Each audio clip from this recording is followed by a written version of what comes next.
Protected Speech with Ravi Kapur and Jonathan Choe.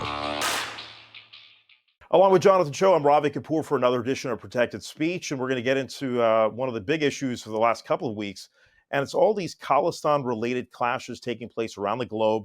We saw stuff happen in California, specifically in San Francisco, where there was actual, demonstrated violence towards the consulate in San Francisco, windows broken, a door broken into. We heard about injuries involving Consul General members in San Francisco. We were there on site to document some of these clashes. Also in the UK, in London, the Indian flag was pulled down by Khalistan supporters. That led to a whole ruckus as well. There was more peaceful demonstrations in Sydney, Australia, but again, a global movement, as Jonathan well knows about the power of social media. Folks got together, they collectively decided to push this out there, and they made an impact. So how would you categorize the people who actually caused the damage and, essentially took over these consulates? Would you say they're criminals? Well, the Khalistan movement is one that is complicated. You have folks going back to 1984, where you had violence related to the Golden Temple being raided because they were harboring folks that the Indian government. What's so complicated about somebody destroying a consulate or invading? Well, I mean, we're talking about also a 5-decade history. So would you call them criminals or not? I'm not calling anyone a criminal unless they actually get indicted and are, they're guilty by their peers. I'm sure you know that. You go to court every single day. But I will say, if you're vandalizing stuff, these people should be prosecuted. It's a criminal act. And so we're going to have Terry Milewski join us in just a moment to break this down. Terry Milewski, the foremost author about the Khalistan movement over the last 50 years. He's been breaking this down from Canada, but his book is called Blood for Blood, and we're going to have him join us in just a moment. But this issue is global in nature. And I think what's interesting, Jonathan, is that this started with Clubhouse in the last couple of years, this audio platform. Now, for those of you that use Twitter, it's called Twitter Spaces. They've kind of taken some of that tech.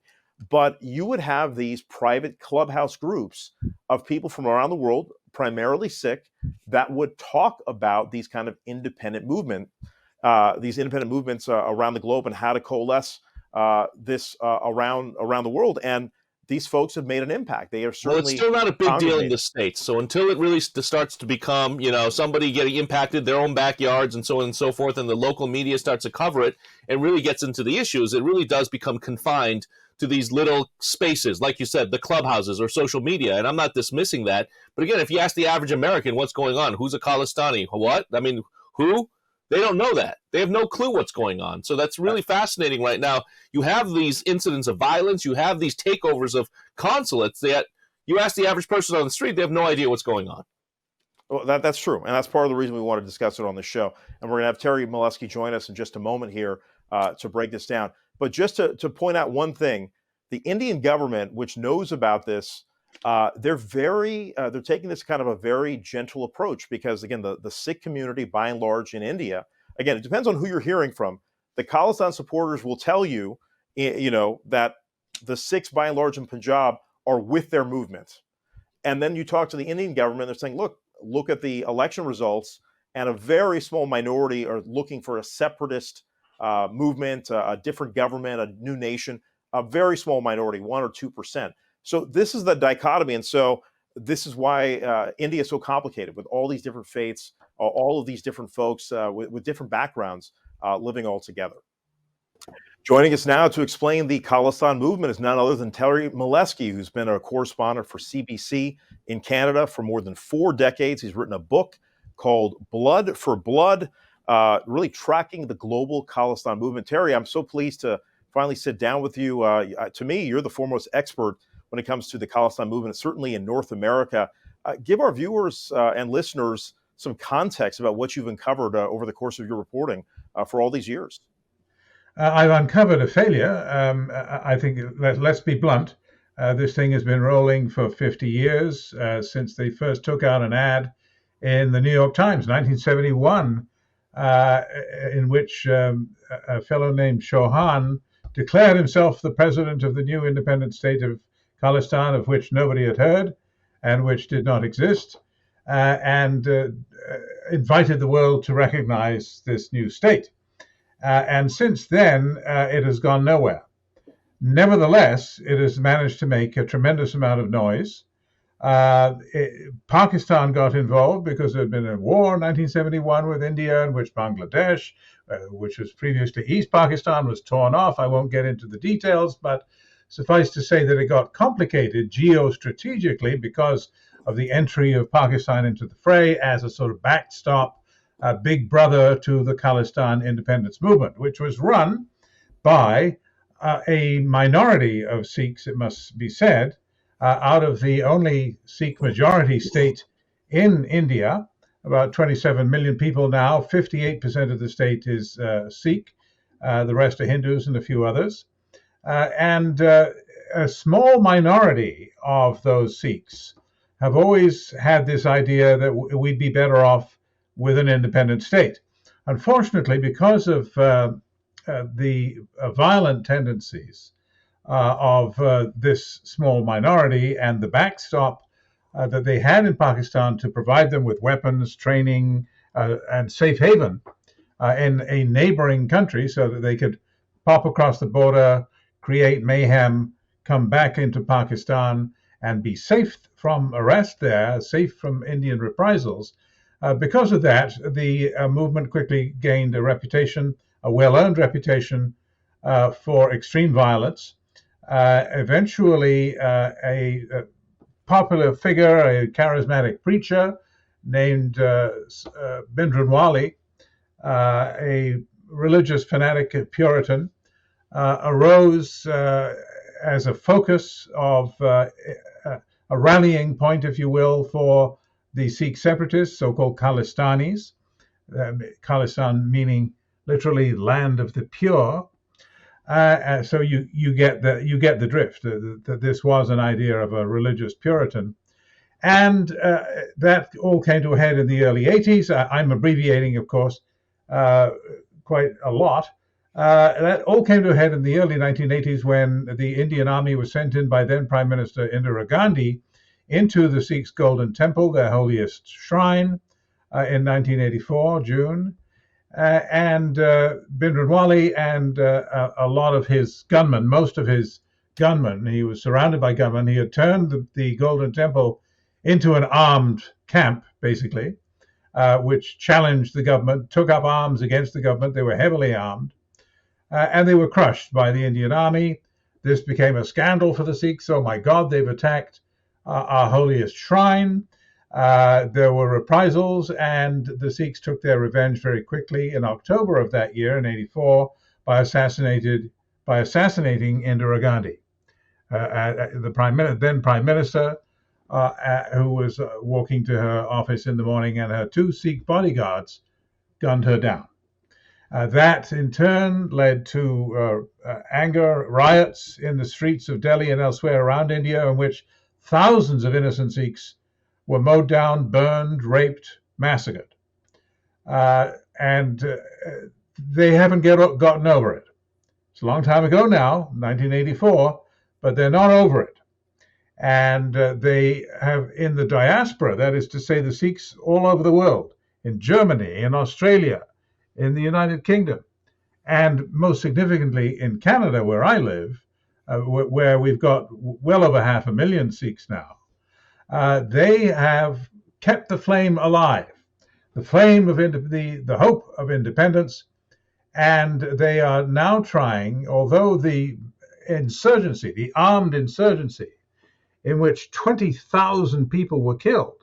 I mean, this dwarfs the Irish Troubles, which went on for 30 years, were no doubt extremely vicious, but I mean, this insurgency, the Sikh insurgency, killed something like 6 times as many people as the Irish Troubles in less than half the time. So there were a lot of bullets and bombs flying around, and your older viewers may recall the so-called Kanishka bombing, the bombing of Air India Flight 182 in 1985, which was, if you like, the low point in the terrorist warfare of the Khalistanis, which they blew up a passenger airplane off the coast of Ireland. So now they're trying to revive the movement, although it was crushed militarily back in 1993, more or less. It died out. They're trying to revive it in cyberspace and through a referendum on Sikh sovereignty. Sorry for the long answer, but that's it all jammed into a couple of minutes. Sure. I mean, this is where, Terry, one of the reasons we wanted you to come and explain this to us, because, American journalists have not covered this story with any depth, right? We see a conflict recently in just the last few days. There was a conflict at a Sikh temple in Sacramento where two Sikh gentlemen had a clash inside the temple while there was a parade going on outside, but it was kind of isolated to that. But, some video was released in connection with that, and you saw Khalistan flags all over this Sikh Gurdwara. And obviously, I'm in the Bay Area, in the San Francisco Bay Area, where we have a huge Punjabi Sikh community. I'm Punjabi myself. Sikhs and Hindus have lived together in harmony for hundreds of years. And yet we are seeing a movement at a lot of Gurdwaras around California and other parts where there are folks that are trying to espouse this. And it makes it very difficult for political leaders to stand up to it because they all are looking for votes. I'm sure this dynamic played out in Canada. So can you go back in time? And again, Jonathan, you feel free to chime in, but that bombing, I feel like the Air India bombing did not get any kind of airtime. I mean, we know the impact of what 9/11 had in the United States. It was shocking, even to this day. If you spend any time in New York, anyone that was there who witnessed 9/11, the people there have not forgotten 9/11. But I feel as if people have completely forgotten the Air India bombing, which was a pretty stunning situation by its own regard. You're right. It has been kind of shelved, and it was shelved at the time because it wasn't our problem. That was the prevailing point of view in Canada. The plane blew up off the coast of Ireland, and it was carrying Canadians of Indian descent, principally. It wasn't a bunch of white ladies from Toronto. And I'm not accusing the whole country of being racist, but let's face it, it might have looked a little different if it were not for the fact that many Canadians thought the people who got blown up were strangers.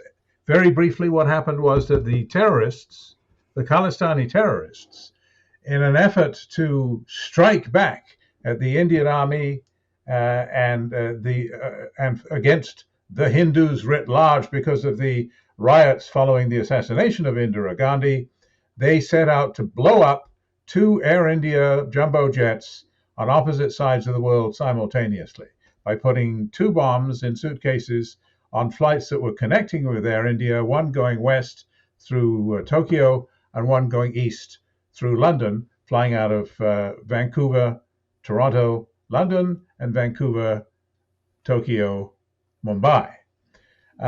And 331 people were killed. One of the bombs blew up in flight. That was Flight 182 on its way to London.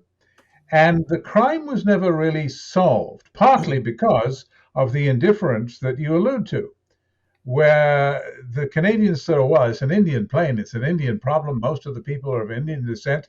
And the then Prime Minister of Canada, in fact, Brian Mulroney, sent condolences to Rajiv Gandhi, then the Prime Minister of India, upon the loss of what were, in fact, once you took a look, mainly Canadian citizens. Why was he commiserating with the Indians over the loss of Canadians? Except they weren't somehow considered fully Canadian or not Canadian enough. So this is not something that Canadians today are very proud of. They know that, to put it bluntly, we screwed this one up big time. First, because we had the suspects under surveillance, if you can imagine this. We had them under surveillance for 3 months before the bombing. We were watching the key guy, a guy named Talvinder Parmar.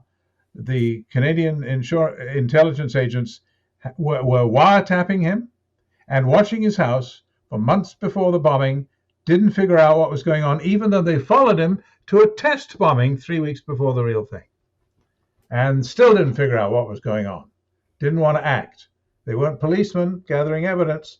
They were intelligence officers gathering intelligence. They weren't about getting prosecutions. Anyway, point of the story is that this disaster resounds to this day, partly because of that indifference, the failure to stop the bombing, and then the failure to deliver some measure of justice to the victims' families because we messed up the prosecution as well after the bombing. And mostly they got off, but Parmar slipped away, fled the country, and was killed by the police in Punjab in 1992. So the story still resonates today. I know many of the victims' families. We became friends over the years, and they still feel this pain as sharply as any New Yorker remembers 9/11, I assure you. But the world moved on. It wasn't Lockerbie, for example. That was, a lot of white people on that plane, and not quite as many people died, but it's still a big story in the United States, isn't it? I went to Syracuse, Terry. It's the Remembrance Scholars. I think it's something like 35 scholarships given every year to honor all the Syracuse students that died in the Pan Am 103 Lockerbie bombing. So that's still remembered to this day. I remember it as an undergrad. So the fact that Air India, I don't know if there's any kind of memorials or any kind of remembrance. Well, there are now. There are now, and I was sent to cover the bombing in 1985. That's why I got interested in this story. And many years after that, I was based in the United States, in Washington, and I was in the Middle East for a while. But I always kept coming back to this story because I remembered meeting the victims' families and the grace with which they bore their loss. And I thought they might have something to teach people in the West. And so I kept pursuing it, and it happened that I was based in Vancouver on Canada's West Coast when the trial finally happened many years later. Not until 2000 did a couple of guys go to trial. And as I say, the ringleader of the plot had already been killed in India by the police. And that trial also failed. Not guilty, not guilty. The evidence was messed up, and the witnesses were threatened and killed. Well, that'll do it. If you don't have the witness because the witness is dead, you're going to lose your case. Look, Terry, let's bring it back to the States then, and as well as Canada. It's 2023 now, and, we're kind of focused on this niche audience of South Asians, Indian Americans, Pakistanis, Hindus, Muslims, Khalistanis, so we have the opportunity on this platform to discuss these topics. But I want to know, if you go down the street and ask somebody, do you know anyone who's Khalistani? Their response is, what? Huh?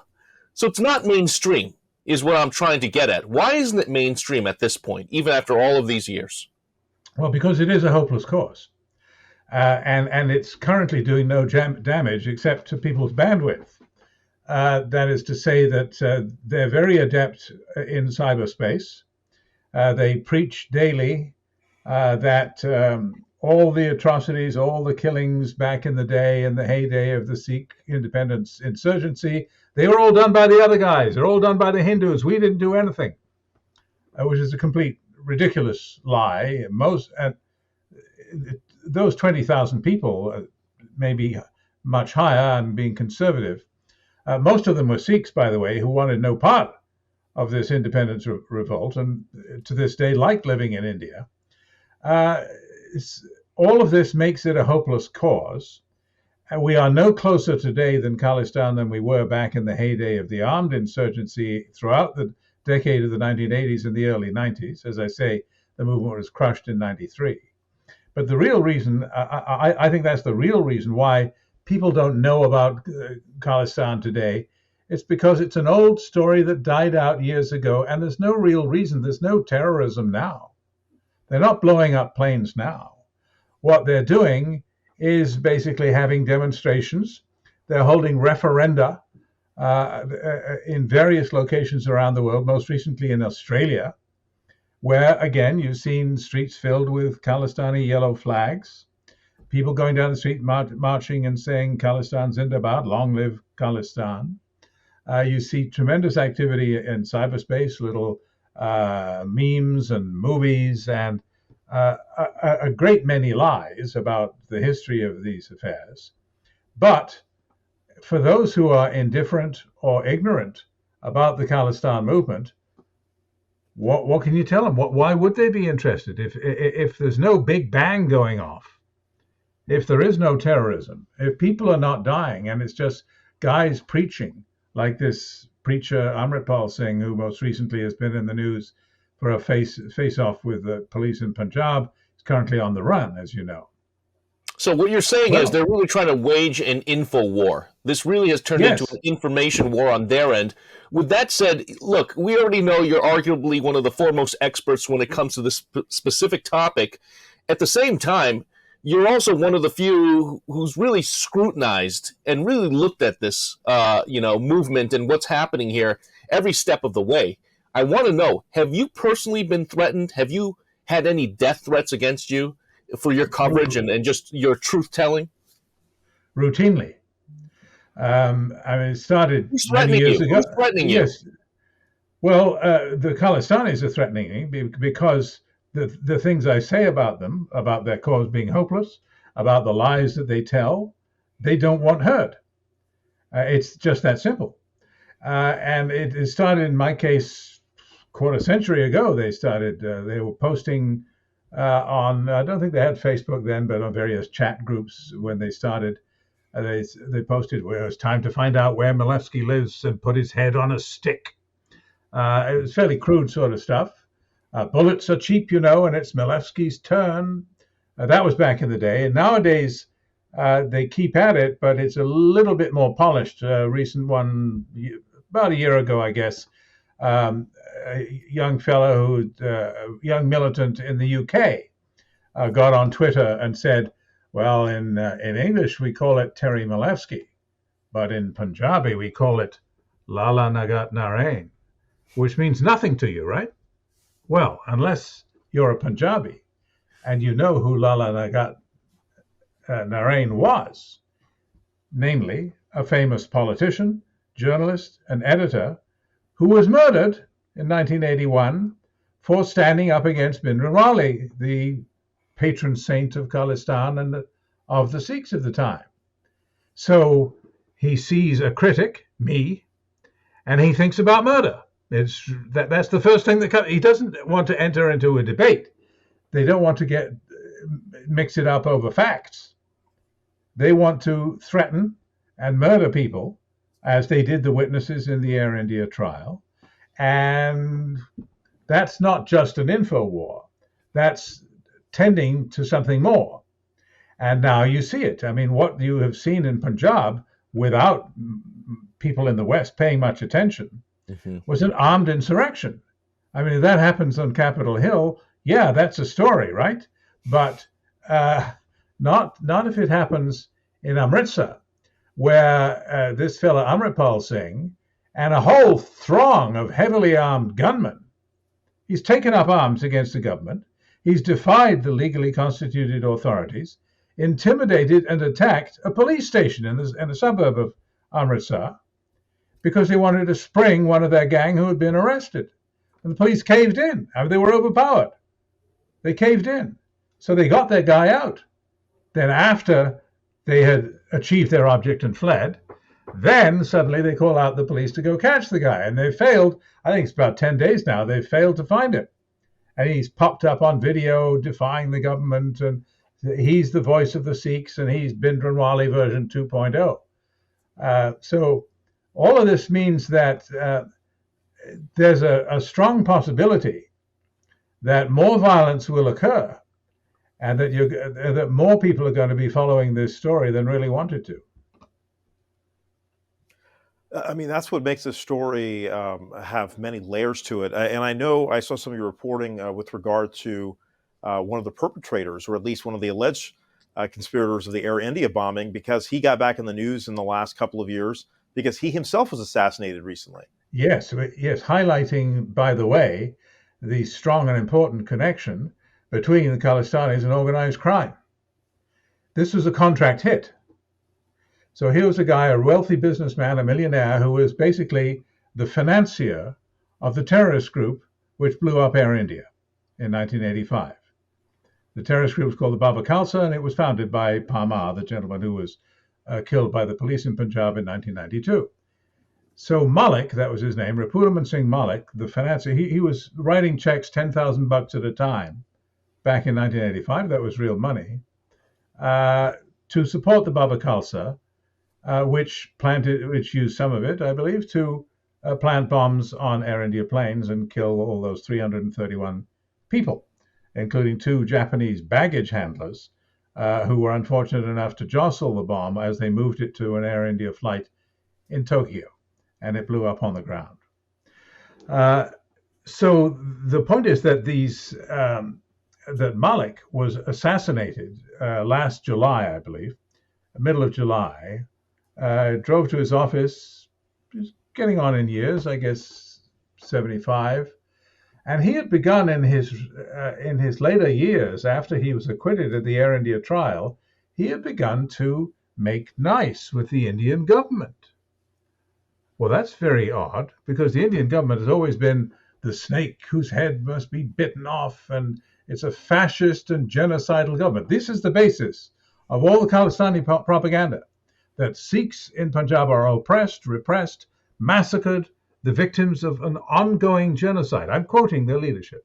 They say it's an ongoing genocide, which you may find very odd, because the millions of Sikhs who still live in Punjab and have no interest in Khalistan don't seem to have noticed this ongoing genocide happening. Well, it isn't happening. It's a myth. And so this is what they're playing at. But Malik, the wealthy businessman who financed the group which blew up Air India, was assassinated as he sat in his car on his way to his office in Surrey, British Columbia, a pleasant suburb of Vancouver, and it's an important city in British Columbia. And you have to wonder, why was that? And as I say, it's probably because, this is speculation, I can't prove this, it's probably because he began to be very friendly with the government of Narendra Modi in New Delhi. How come? Well, he says, he wrote him a sugary letter saying, Prime Minister Modi, I want to congratulate you on the wonderful things you've done for the Sikhs, and you opened doors for the Sikhs, you're a great man, blah, blah, blah. So this must have been a shot across the bow of his colleagues in the movement, who must have thought, whoa, if he's going to say that to our arch enemy, the government of India, the monster Modi who we're accusing of genocide, he's going to rat out the rest of us. He's got to be silenced. And he was. So, Terry, these Khalistani extremists, to the rest of the free world, are they still a legitimate threat? And especially here in the States, should the diaspora, especially Indian Americans, Pakistani Americans, Hindus, Muslims, should they be concerned about what's happening right now here in 2023? Why should they be concerned? The answer is yes, they should be concerned. And I'll tell you briefly why. Think about this for a second. Khalistan, although it does not exist, has a powerful nuclear-armed friend, Pakistan. Pakistan, as you well know, has been at daggers drawn, arch enemies with India since the time of partition in 1947. Don't get me started on that. And Pakistan, as I said earlier, has always provided a safe haven, a refuge, a training ground, a source of weapons training and the like for the Khalistani militants. But Pakistan is also becoming rapidly a wholly owned subsidiary of China. It's massively indebted to China. Again, this is something that most Americans don't think about today, but one day soon they may have to think about it, because China, who they already think about a great deal, basically owns Pakistan, which cannot afford to pay back the tens of billions of dollars that China has invested in the so-called Belt and Road Initiative, which is a part of which deeply involves Pakistan. So we're not talking about some ragtag mob of malcontents running around Punjab who never get on the front page, because why would Americans care? That's your question. Why should they care? Mm-hmm. Well, I think I've given you one hint why they should care. Second of all, inasmuch as they have a very powerful ally in Pakistan, which has shown its willingness to quote their national strategy, bleed India, administer the death of 1,000 cuts, to get their revenge on India for the war of 1971, which was so humiliating for Pakistan, blah, blah, blah. If that's the case, what about the Indian government?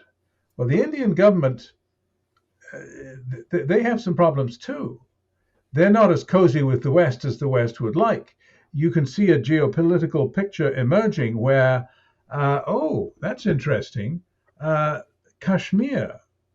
India's grip in Kashmir is not exactly as solid as the Indians would like.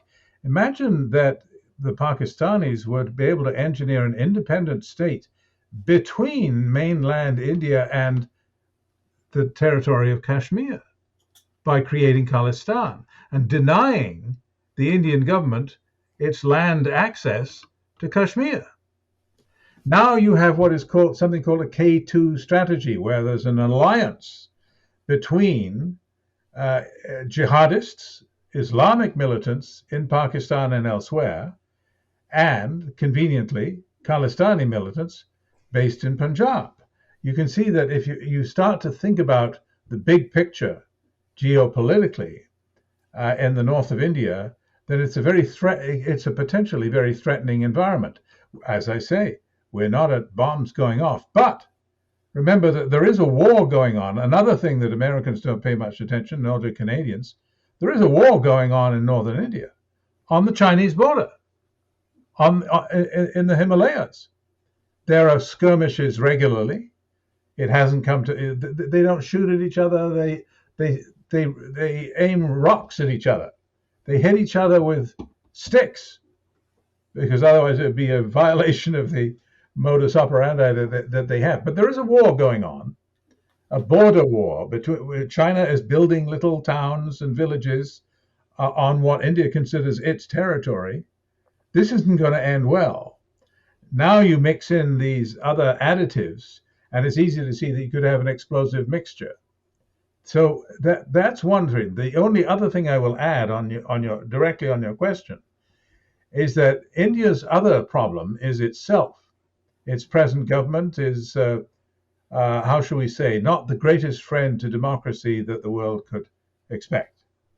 The government of Narendra Modi has passed legislation governing the fate of Muslims in India, to some extent making them second-class citizens. If they're to be citizens at all, other people get an easy chance to get a citizenship, but not if you're Muslim. And the government has also been playing fast and loose with the judiciary and with the media. You've seen, for example, the leader of the opposition in India, Rahul Gandhi, has basically been kicked out of the parliament because he said a mean thing about Narendra Modi. Really? I thought that sort of thing only happened in Russia. No, now happens in India too. So we have a volatile mixture of a state in India, which is very soon going to be the most populous state in the world. It will eclipse China soon enough, if it hasn't already. I mean, who knows? They don't count accurately necessarily. So you have a state that is pushing the envelope, the democratic envelope, if you will, and provoking people in some cases to violence. And you also have this volatile, explosive situation on the northern border. Very soon, you might wish that you had looked into the Khalistan problem sooner. I mean, certainly, Terry, the freedom of speech mechanisms in India are far different than we have in the United States. I mean, we're fortunate to even have this conversation. At the same time, I think what we've noticed here is that if you bring this subject up to political leaders, of which now there are 5 Indian Americans in Congress in the United States, including a couple here in California where I'm at, you bring this up to them directly, they hem and haw and dance around it. They don't want to, destroy a constituency or at least offend a constituency. And this is also true of the Indian diplomats who I have interacted with for many years. Very nice, genteel people.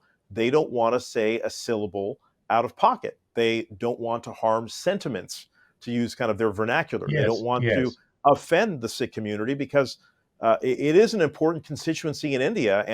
And going back to what you're talking about, the political dynamic in Punjab, I mean, there is a political party in Punjab that is advocating for a separate nation, right? This Khalistan nation, and they get less than 1% of the vote, at least according to the last last time I checked the numbers. So Yeah, there yeah. is no The mass last election pull for they got Khalistan in 2.5. Punjab. Yeah, they got 2.5% of the vote in last year's election, and the one before that they got 0.3%, a Right. fraction of 1% of the vote. So you're right; they have very, very little support uh, inside Punjab.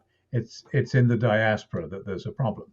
But you're also right about freedom of speech. As an Indian friend explained to me, in India, freedom of speech, it's not a thing. And you know that to be true. They dance around it, as you say. It's not sacrosanct the way it is certainly in the United States or Canada. And they're only going to crack down harder, I think, in the years ahead. Yeah, I mean, look, the Rahul Gandhi situation is very complicated in its own realm because he's got to play by those rules, whatever those rules are. Even though he's obviously a political icon, his family is a dynastic group, and so that's a different dichotomy. Obviously, we all generally, I think what's happened here also, Terry, is that journalists are towing the line as well, and so are the political leaders in the United States. They are not speaking out about these different movements because a lot of these folks, and again, in California, we have folks that are of Sikh origin that donate heavily to the different political parties out here. Certainly, the Democratic Party in California, it gets a lot of funding from the Sikh community, some of whom support the Khalistan movement, some of whom don't, but they're very influential in Sacramento. And so I've seen the governor of California attend some of these events. I've seen all kinds of political leaders, and thus this situation does not get played up. In fact, I was talking to one of my sources when the San Francisco consulate got vandalized, who told me, the United States government, we have a global treaty with the U.S. You're supposed to take care of our embassies, our consulates, just like we take care of yours in India. So I think some of the Indian officials were very offended at what happened in San Francisco, certainly what happened in the UK, and they even retaliated a little bit by pulling some of the security in front of the UK embassy in India Yes. briefly. So Yes, this is not a pretty picture, very is it? complicated story, Terry. Yeah, and this is an important part of the story. And I'm glad you brought it up because, and in Canada, we're kind of the leading indicator in this, because we've had numerous Sikh members of the federal cabinet, both under Liberals and Conservatives. In fact, Liberals, Conservatives, and the left-wing party, all of them have been playing footsie with Khalistanis for years now in return for vote. It's vote bank politics, well understood in India and in the United States, of course, whereby politicians like the votes, and so they go to the annual Vaisakhi parade at the local Gurdwara, and they smile and wave as the floats go by in the parade, carrying, more often than not, posters of famous Sikh Khalistani martyrs, gun-toting assassins, even including characters like Tovinder Parmar, the mastermind of the Air India bombing, the worst mass murderer in Canadian history, pictured as a holy man, a martyr, a shaheed, and a model for Sikh youth. And so these politicians see these parades go by, and they go every year, and they smile and wave. And you say, what are you doing? I mean, if they had a parade for Osama bin Laden, would you be there smiling and waving? I mean, what are you doing here? And they say, well, I didn't see anything untoward. I didn't know. They're just, guy pictures. And, then they suddenly remember an urgent appointment that they have to run to. So they dance around this issue, and sometimes it's not very pretty.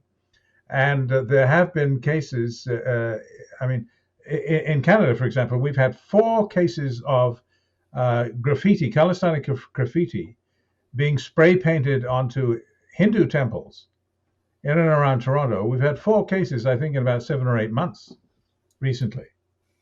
So you can say, well, that's not really violence. They haven't gone over the edge yet. Well, I have friends in Toronto that have been beaten severely.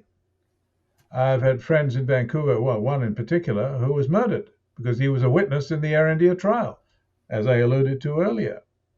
Dead men tell no tales.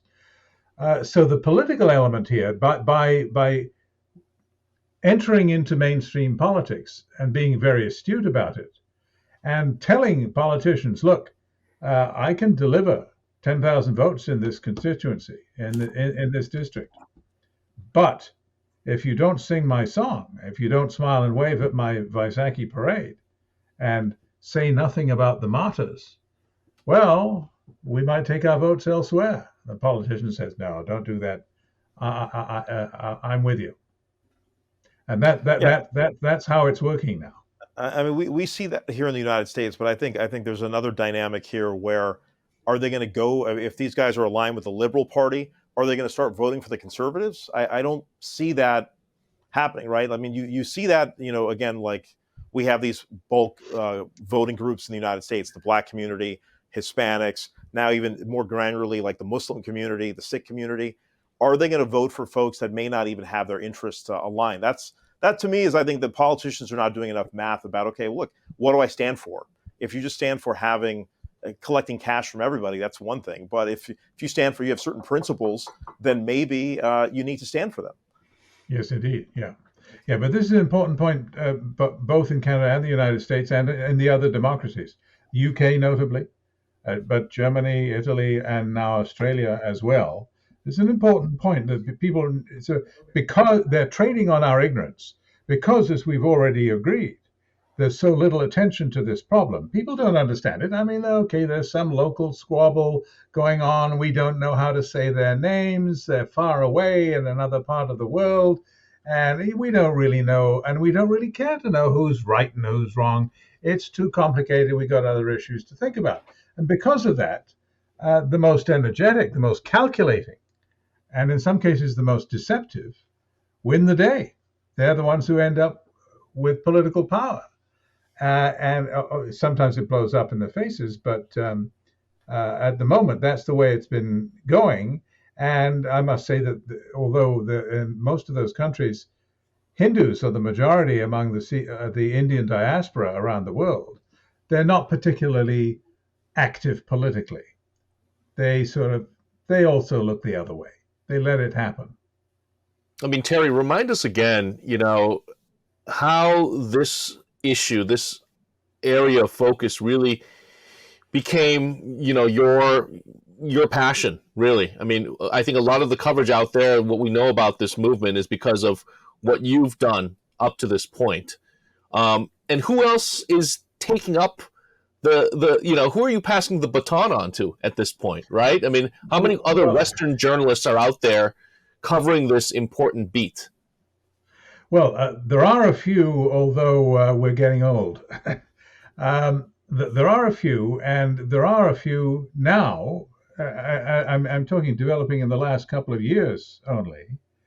A younger cohort, much more energetic than guys like me, much more adept at social media. A friend of mine in New York, Puneet Sahani, put up a clip of an interview with a separatist leader in Punjab yesterday. Boom, 167,000 views on Twitter. Wow. And this in the space of a few hours. I mean, he only put it up last night, and it's taken off like a rocket because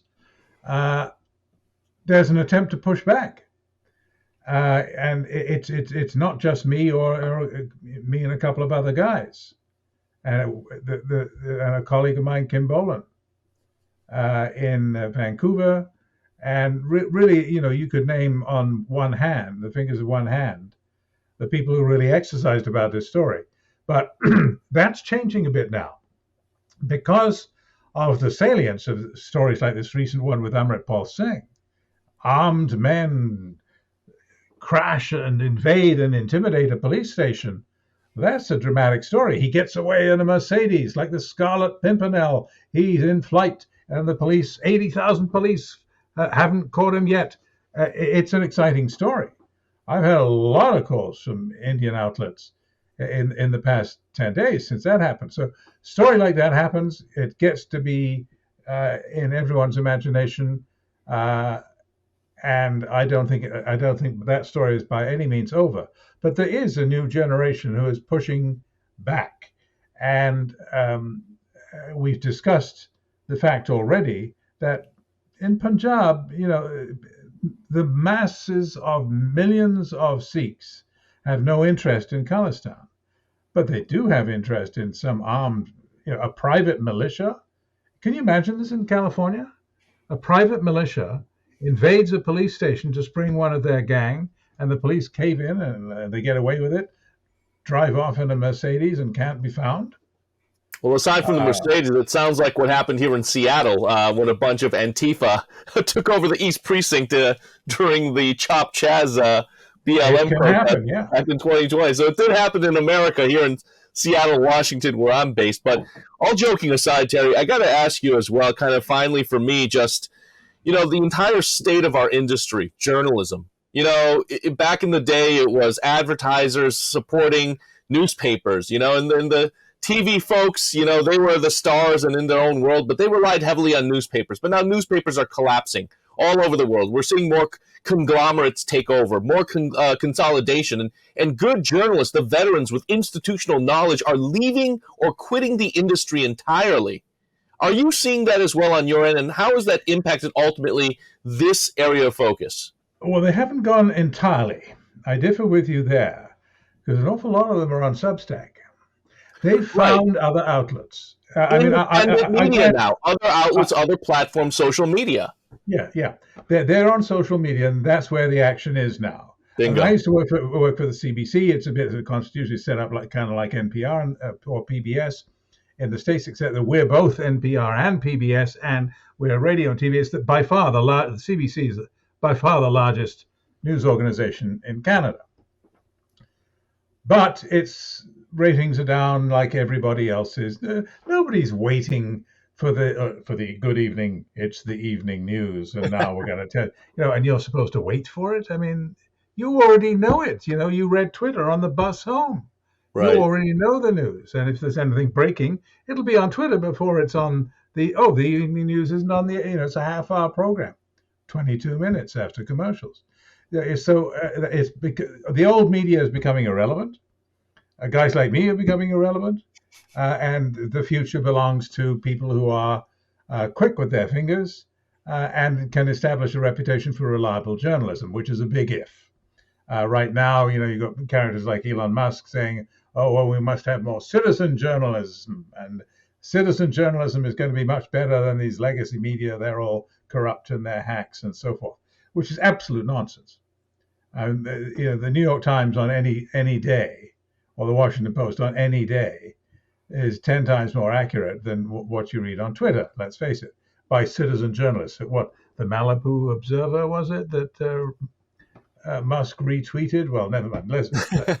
Let's not beat up on. Well, in fairness, the Washington Post and the New York Times aren't perfect either, so they've had their fair share of missteps along the way that have been exposed on social media. And if it wasn't for the alternative voices now pushing back and adding to the narrative and this other worldview and perspective, I don't think that we would have been able to call them out. But I do agree with you 100%. I feel like we need journalism to be alive and well and strong. We need legacy media to continue to do well, but we also need the independents and the citizen journalists as well to rise up. And these types of platforms, the reason why we're talking to you, Terry, we need to make sure that guys like you are not forgotten. And we should, be, thanking you for all the work that you've done up to this point. So, we can carry the torch, perhaps. Yeah. Well, I will contradict myself as well. But I mentioned a moment ago the fact that my friend Puneet Sahani on Twitter posted this little video of an important Khalistani politician yesterday, and boom, suddenly he's got, he's on his way to 200,000 views now. Why? First, he's accurate, and he's got a reputation for being accurate and citing sources and facts. Nobody's upset him on facts yet, so he's got a future. Second, what is the content? Well, that's very interesting. The guy we're talking about is a guy called Simranjit Singh Mann, who has for many years been the head of a splinter group of a Sikh political party in Punjab. That splinter group is devoted to the idea of an independent state of Khalistan. It's not violent, so they don't preach armed insurgency, and he's allowed to run candidates in Punjabi elections. And those are the votes which we've already derided as microscopic really, with the 2.5% in the last election, 0.3% in the one before that, 0 seats in the Punjabi legislature, although man has a federal seat himself at the moment. The point is, what's going on there? Well, the reason this video got so many views when posted by some no-name citizen journalist in New York, who happens to be a Punjabi, was because in that video, man confesses, blithely admits, that he sold letters of reference to get visas so that immigrants from Punjab could get asylum in the West. He would sell them a reference letter. You give me 50,000 rupees, and I will give you a letter saying you're a persecuted member of my political party and you need political asylum. And it's worked. He said 50,000 satisfied customers so far. So he's raised, if the numbers are right, maybe $20 million for his party. This is a large-scale scam and a very successful one. So this is why, in this particular case, a citizen journalist with a bright future who relies on facts and produces the evidence in the form of videotape, which you can see for yourself, in which man himself confesses this. Well, maybe we won't need the New York Times and the Washington Post if there are more of these guys doing a job like that. Video don't lie, Terry. Video don't lie. No, and I'm so glad you brought this up, Terry, because the asylum issue is a significant one, and I know this much, being Punjabi myself, associating with Sikhs and Hindus and Muslims and this whole diaspora. There are a lot of folks that I know in California that have come here via asylum, and of course, most people will walk around. They did it legitimately, but there's no question there's other folks that are kind of rubber stamping the visa issue, and we have this huge green card backlog in the United States, and a lot of folks use the asylum route to get to the States. And they depend very much upon maintaining this myth that in India, Sikhs are oppressed and the victims of, again, this ongoing genocide, which nobody else knows about because it's not real. And I give you a lot of credit, Terry, for distilling all this information. It's a very complicated subject. Obviously, there was graphic violence in 1984 that's undeniable, and a lot of folks did flee and had to find another way to make a living and protect their families. And so here we are with all of these things going on. And I'm so pleased that you were able to break this down for us. And we'd love to have you back on as this story continues to evolve, because certainly this is not the end of it. That's for sure. Yeah, it could get big soon. So keep your eye on it. We will. Terry Milewski, formerly of CBC, and of course he's an author of the book Blood for Blood. Thank you so much. Check out his writings, really insightful. And of course, you can follow him on Twitter. I enjoyed it. Thanks very much. Thanks again, a lot, Terry. Now we're going to turn to our AAPI hate segment presented by the California Public Library. Another real tragic situation. A 15-year-old boy in San Francisco was stabbed on a bus. And the worst part, Jonathan, the suspect is 12 years old. Yeah, I mean, these situations are just happening over and over again, and the suspects and the perpetrators, the alleged perpetrators, are younger and younger. We're seeing it in all these videos online, just young people, it's a free-for-all. And I have no doubt that social media is playing a role in all of this as well. I mean, when they're seeing these incidents of Asians being beat up and attacked and targeted, they're copycats that go out there as well. It's open season on Asian Americans. There's no doubt, and it's a shame that this alleged suspect is only 12 years old, and I'm hoping that this can be sorted out. But my goodness, this is ongoing, and we really need to focus on why this keeps on happening. And I just want to point out, the 12-year-old, apparently this is his second incident where he's done something along these lines. He is in custody, and it's stunning that I hope this poor young man gets assistance. The 15-year-old was almost mortally wounded. I mean, the 12-year-old hit an artery. So it's a terrible story. And again, this is happening in my hometown. So has this been deemed a hate crime? Not yet. I think the schools have been not as responsive as some parents would like, and that's why I wanted to bring this up, because again, we don't know the ethnicity yet of the perpetrator. Is that right? That's another aspect, right? That has not also been disclosed. I haven't seen any paperwork on that, Jonathan. Yeah, so I mean that again, it's really disappointing that this continues to be. I understand it's a delicate topic and an issue, And and these we are don't want juveniles. to. These are juveniles. Yeah, So well, exactly. But especially even with adults, we don't want to perpetuate, ongoing stereotypes and just again add to the flames. But this is just unbelievable. The community deserves to know, and this young man, especially the victim, needs help. Needs to recover, hopefully. But this young man, this 12-year-old, my goodness, I'm just stunned. I'm speechless hearing that. It's 12 years old. It's a child who's doing this. stunning. All right, we're going to wrap this up by congratulating the Sacramento Kings owner, Vivek RANADIVE. He finally made the playoffs. He's had the team for about a decade. The Kings made the playoffs. Congrats to him. Our thanks to Terry Milewski for joining us from formerly of CBC. Check out his book. For Jonathan Choe, I'm Ravi Kapur. We'll see you again next time.